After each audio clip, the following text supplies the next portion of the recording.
मैं जो मुलाजमा रखती वो कुछ दिनों बाद मेरे घर में चोरी करके भाग जाती। अब तक मैं 3 मुलाजमा रख चुकी थी और तीनों ही मेरे घर में चोरी करके भाग गई थी। मेरे घर में कोई कीमती सामान तो नहीं था, मगर नकदी और कुछ जेवर वगैरह जरूर था। मैं अपनी अलमारी को लॉक नहीं लगाती थी, बस इसीलिए जिस मुलाजमा का दाग लगता वो घर का सफाया कर जाती थी। इस बार भी मेरी मुलाजमा चोरी करके भाग गई थी। मुझे अब घर में काम करने के लिए एक मुलाजमा की सख्त जरूरत थी। मेरे बच्चे भी बैरूने मुल्क रहते थे। तभी एक दिन मेरी शादीशुदा बेटी ने मुझे मशवरा दिया, अम्मा तुम दारुल अमान चली जाओ, वहां से जाकर किसी बेसहारा लड़की को ले आओ, उससे ये शर्त रख लो कि वो तुम्हारे घर के काम करेगी और बदले में तुम उसे खाना रोटी और इज्जत की 4 दीवारी दोगी। हमारा घराना शरीफ है, सभी लोग हमें जानते हैं। दारुल अमान की इंचार्ज मेरे शोहर के एक दोस्त की बीवी थी। हम लोग उनके यहाँ आते जाते रहते थे। मैंने सोच लिया कि कल ही दारुल अमान जाऊंगी और अच्छी सी लड़की साफ सुथरी अपने घर के कामों के लिए ले आऊंगी। सुबह होते ही मैं रिक्शे में बैठ गई और दारुल अमान पहुंच गई। दारुल अमान की इंचार्ज से मिली तो उसने मेरा पुरतकाब इस्तकबाल किया। बोली, आपकी बेटी ने पहले ही मुझसे इस सिलसिले में बात कर ली थी। आप परेशान ना हो, पहले आप चलकर खुद खवातीन से मिल लें। उसके बाद जो आपका फैसला होगा मैं उसके बारे में आपकी रहनुमाई कर दूंगी। सुमेरा मेरे साथ ऊपर रूम तक आ गई, जहां मुख्तलिफ औरतें अस्पताल के किसी वार्ड की तरह बेड पर लेटी अपने अपने कामों में मसरूफ थी। तभी मेरी नजर कोने में बैठी एक खामोश लड़की पर पड़ी। दारुल अमान में ज्यादातर खवातीन की उम्रें 30 साल से ऊपर की होंगी और ज्यादातर तलाक याफ्ता घरों से ताल्लुक रखती थी। जिनके अपने रिश्ते में भी सुकून ना हो, वो मुझे क्या सुकून देगी। यही सोचकर मैंने दिल में इरादा कर लिया कि किसी कुंवारी लड़की को यहाँ से अपने घर के कामों के लिए ले जाऊंगी और बाद में उसकी शादी किसी माकूल जगह पर कर दूंगी। तब तक काम के लिए मेरी बहुएं आ जाएंगी तो वो घर संभाल लेंगी। मेरी नजर उस मासूम लड़की पर टिक गई जो दीवार के कोने से टेक लगाए बैठी थी। मैंने इंचार्ज से कहा कि इसे बुलाइए, ये मुझे कुछ अच्छी और शरीफ घराने की लगती है।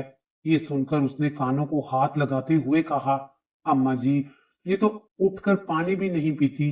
मैं तो इसे कह कहकर थक गई हूँ कि अपने कपड़े धो लिया करो, पर ये लड़की बस अपनी जगह भूत बनी बैठी रहती है। खाने वक्त उठकर खाना खा लेती है, उसके अलावा ये अपने कोने से हिलती तक नहीं। आप इसका क्या करोगी?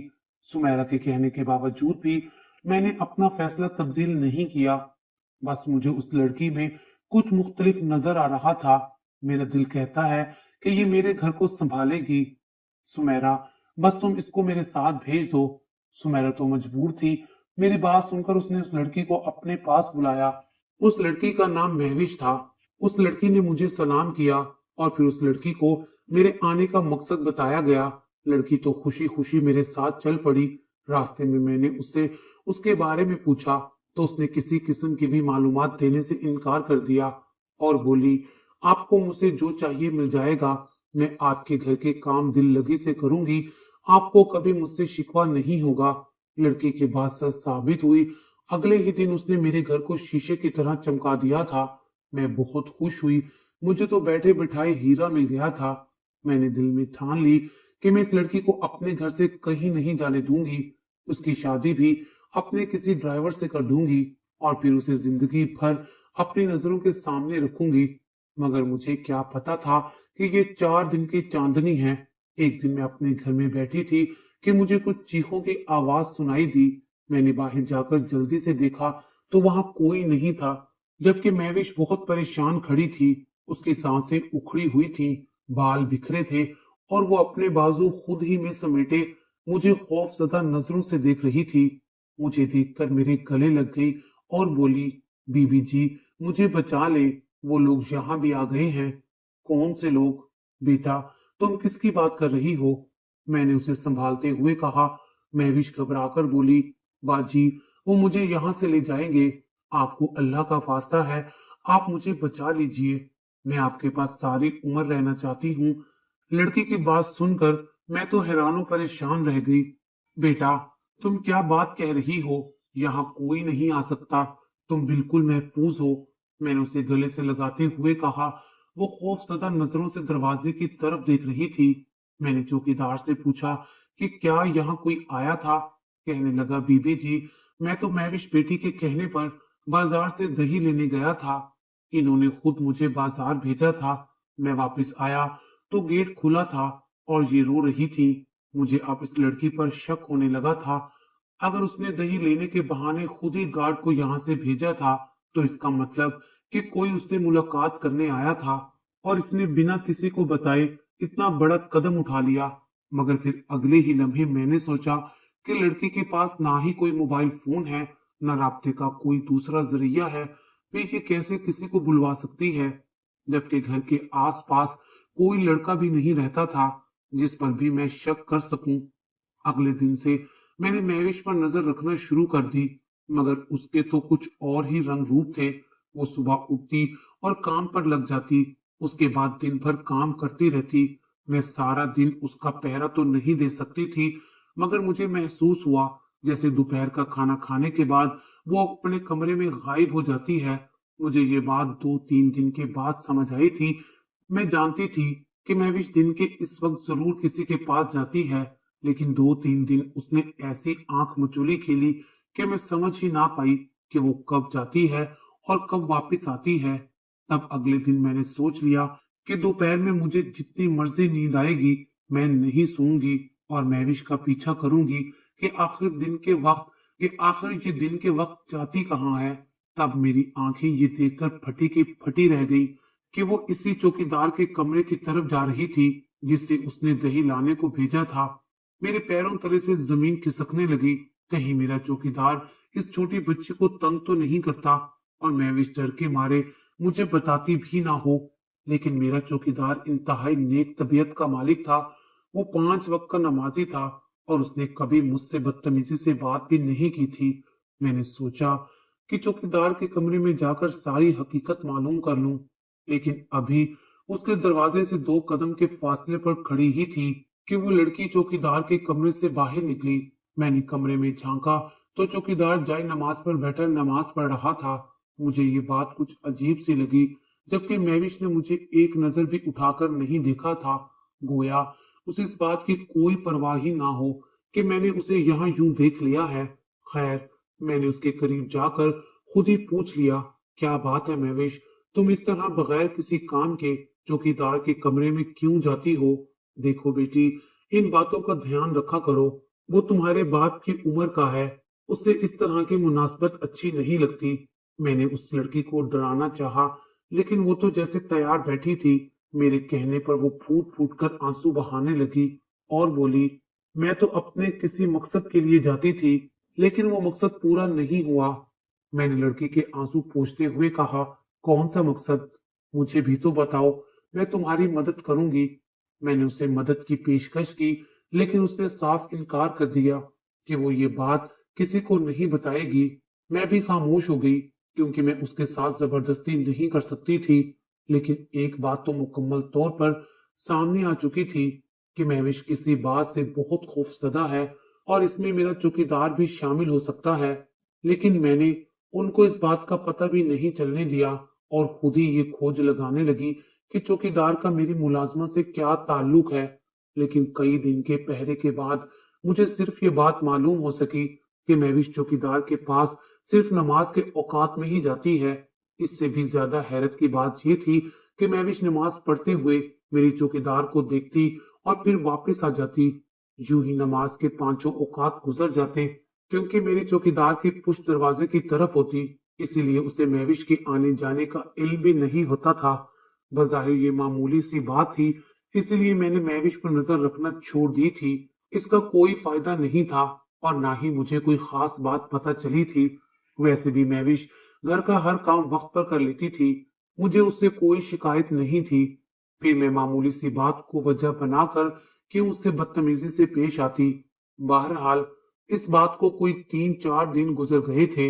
महविश के काम से सभी खुश थे, बल्कि खानदान की औरतें ये कहने लगी कि हमें भी दारुल अमान से कोई अच्छी और शरीफ लड़की मिल जाए तो घर के कामों के लिए आसानी हो जाएगी, क्योंकि ये लड़कियां बेसहारा होती हैं। दारुल अमान के माहौल से अच्छा तो इनके लिए घर का वो माहौल है जहां कम से कम इज्जत की रोटी तो मिलती है। मगर फिर मेरे साथ जो वाकया हुआ उसने मेरे खानदान की औरतों को महवी जैसी लड़कियों से नफरत करने पर मजबूर कर दिया था। ये जुमे का दिन था। घर में सब नहा धो रहे थे। महविश भी कपड़े इस्त्री करने में मसरूफ थी। बैरूनी दरवाजा खुला था क्योंकि मेरा शोहर और चौकीदार वगैरह सब जुमे की तैयारियों में मसरूफ थे। इतने में मैं अपने कमरे से बाहर निकली। मेरी नजर अपने दरवाजे पर पड़ी तो वहां एक हट्टा कट्टा लंबे कद का आदमी खड़ा इधर उधर देख रहा था। वो हमारे ही घर में झांक रहा था। उसे यूं झांकता देखकर मेरी तो जान ही निकल गई। मैंने चौकीदार को आवाज दी। वो ना जाने कहां गए थे। इतने में वो आदमी हमारे घर के मरकजी दरवाजे से अंदर दाखिल हो गया।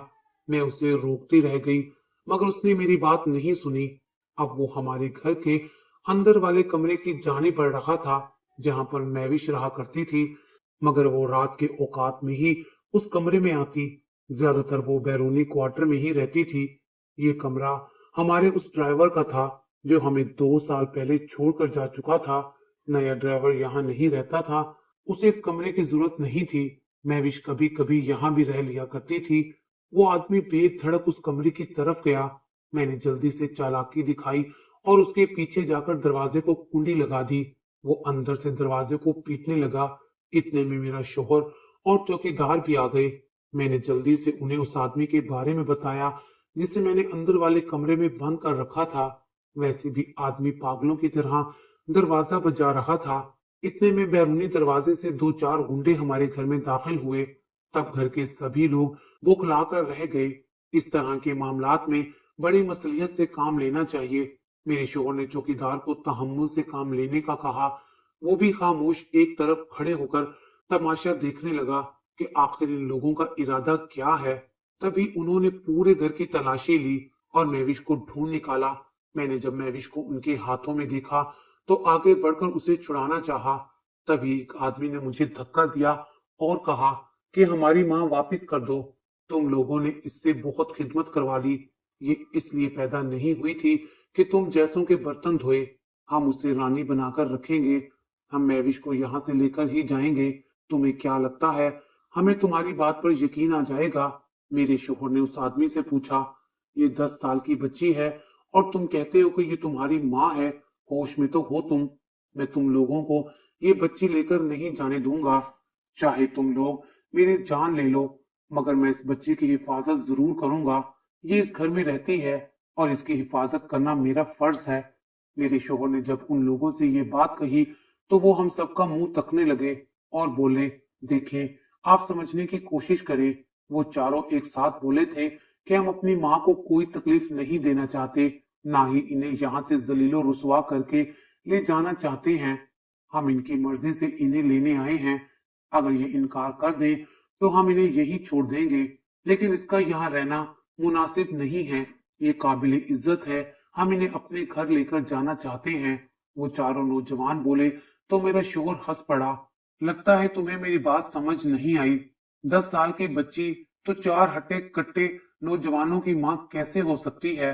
क्या तुम्हारे बाप ने दूसरी शादी की है? मेरे शोहर ने आंखें दिखाकर पूछा तो चारों ने नफे में सर हिला दिया। हमारे यहाँ दूसरी शादी का कोई रिवाज नहीं है। ये हमारी माँ है। हम सबकी माँ है। तुम लोगों की हिम्मत कैसे हुई इससे घर के काम करवाने की? इतने में मैंने सबसे छुपकर पुलिस को कॉल कर दी।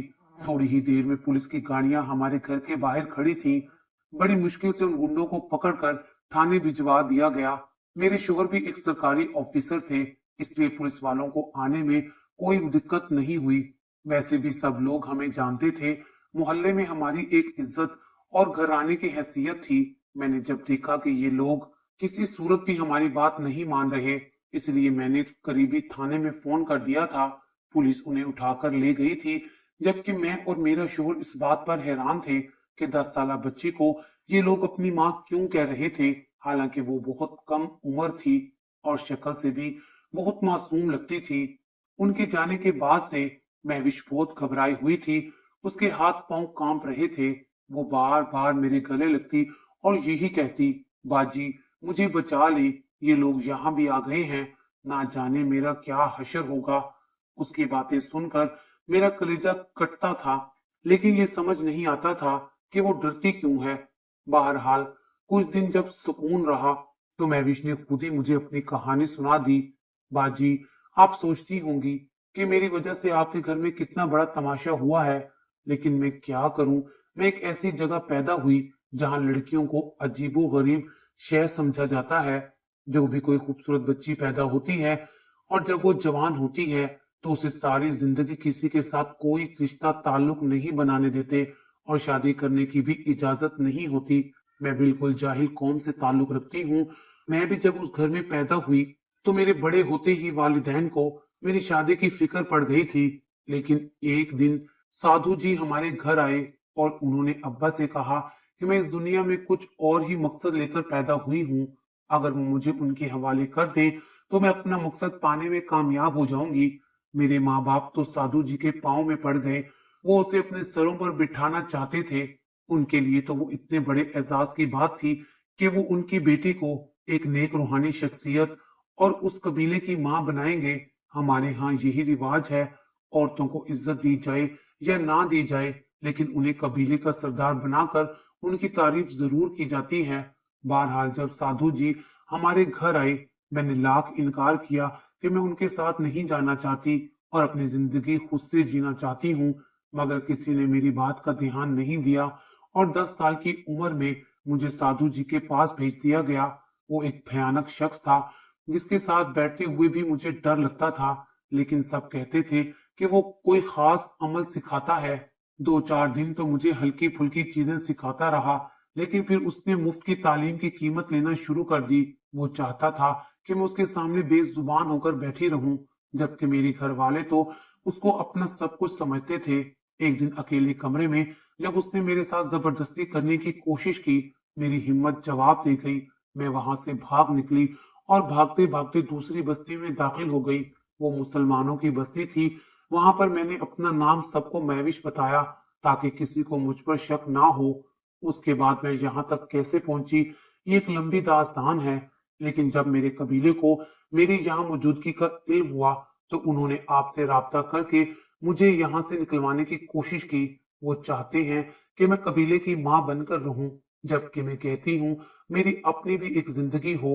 मैं सबके पीछे पड़कर अपनी जिंदगी क्यों बर्बाद करूं। मेरा भी जीने को मन करता है।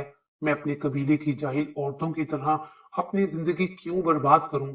मैं हैरान थी कि 10 साल बच्चे के मुंह से इतनी अक्ल वाली बातें मैंने इससे पहले कभी नहीं सुनी थी। फिर वो मेरे साथ रहने लगी। कभी वो गुंडे दोबारा नहीं आए। वो मुझे नमाज पढ़ता देखती तो बहुत खुश होती और एक दिन मैंने उसके कहने पर उसको कलमा पढ़ाकर मुसलमान किया और वो अब 5 वक्त की नमाज पढ़ती है।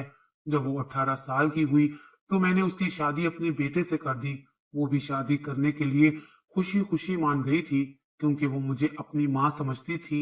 महविश एक ऐसे कबीले से ताल्लुक रखती थी जिसका मजहब से कोई लेना देना नहीं था। सब लोग अपनी अलग जिंदगी गुजार रहे थे, मगर अब वो मेरे बेटे के साथ एक नई जिंदगी गुजार रही थी।